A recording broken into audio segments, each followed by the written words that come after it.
हाँ, तो मुंबई से एक मतलब काफी चौंकाने वाली तस्वीर सामने आई है अभी। हाँ बिल्कुल। वो जो एकदम नया बिल्कुल चमचमाता हुआ भूमिगत मेट्रो स्टेशन है, आचार्य आत्रेय चौक। हाँ वही।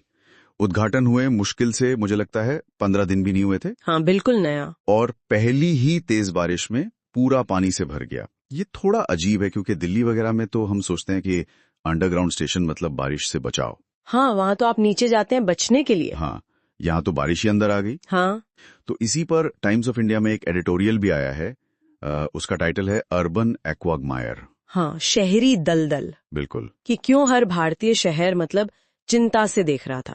तो आज हम जरा इसी लेख के विचारों को समझने की कोशिश करते हैं। हाँ, देखते हैं क्या कहता है एडिटोरियल। सवाल ये है कि क्या ये सिर्फ मुंबई की एक घटना है या ये कोई बड़ा संकेत है, जैसे भारत के शहरों में जो बाढ़ का संकट बढ़ रहा है।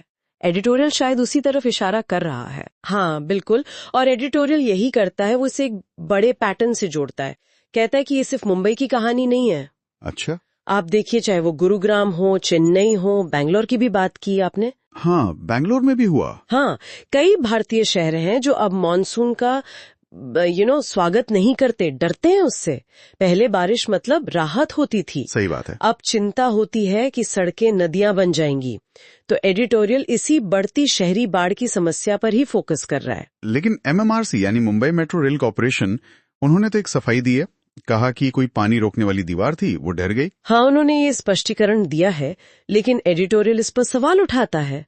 वो कहता है कि भाई 37,000 करोड़ रुपए की इतनी बड़ी परियोजना। हाँ, बहुत बड़ा अमाउंट है ये। बिल्कुल, तो क्या ये वजह काफी है?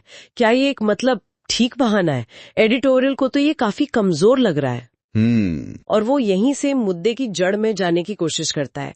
वो पूछता है कि भाई जब ये मेट्रो बन रही थी तो क्या जो मौजूदा ड्रेनेज सिस्टम था, हाँ, पानी निकासी का सिस्टम, हाँ पानी निकासी का जो सिस्टम था, क्या उस पे ठीक से ध्यान दिया गया? क्या उसे रीसेट किया गया इसके हिसाब से?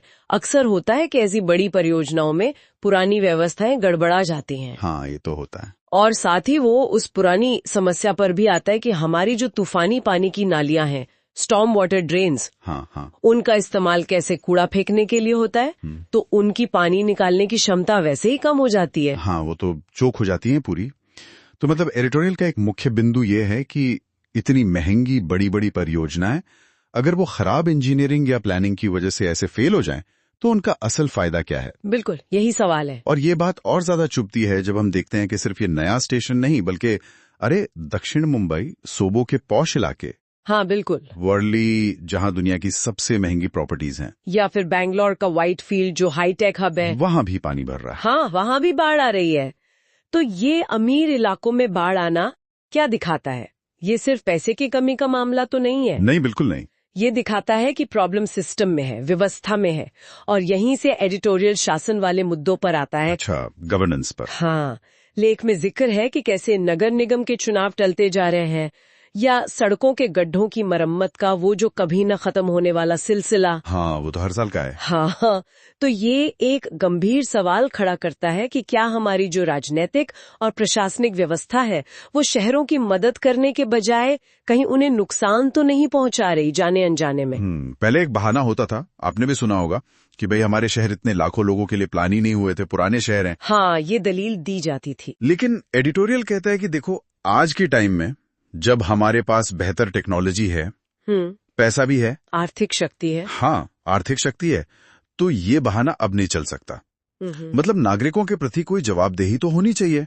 वो जो तस्वीरें आई मंत्रालय में पानी भरने की, या ब्रेबोन स्टेडियम, केईएम अस्पताल, हाँ वो तो काफी गंभीर स्थिति दिखाती है। बिल्कुल, ये बताती हैं कि स्थिति गंभीर है और अब सिर्फ बहानों से काम नहीं चलेगा। और इसीलिए एडिटोरियल एमआरएमसी से पारदर्शिता की मांग करता है। कहता है कि भाई आप ड्रेनेज सिस्टम पर पूरी जानकारी साझा कीजिए, डेटा दीजिए, मतलब डेटा दीजिए, बताइए कि असल में हुआ क्या। गलतियों को मानना पड़ेगा और उनसे सीखना पड़ेगा।